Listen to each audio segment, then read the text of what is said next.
Bentahan ng mga smuggled right-hand drive na sasakyan sinalakay ng Land Transportation Office katuwang ang Quezon City Police District o QCPD.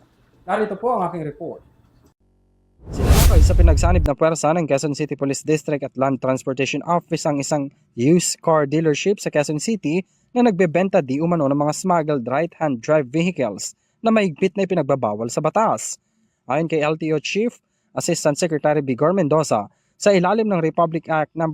8506, mahigpit na ipinagbabawal ang pagbebenta ng mga naturang sasakyan dito sa bansa. Ayon sa ahensya, sinalakay ng mga tauhan ng LTO Intelligence and Investigation Division at QCPD ang Fay Quip Corporation Yard sa San Pedro Compound 5, Tandang Sora, Quezon City. Habang nagsasagawa raw ng inspeksyon ng actual team, nakita doon ang ilang several second-hand right-drive motor vehicles.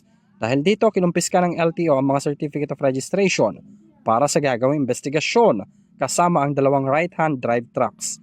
Nakatakda rin sa ilalim sa inspeksyon ng dalawang truck para alamin kung tampered ang engine at chassis number nito.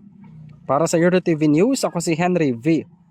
Nicolas. Sumasaludo sa bawat Pilipino.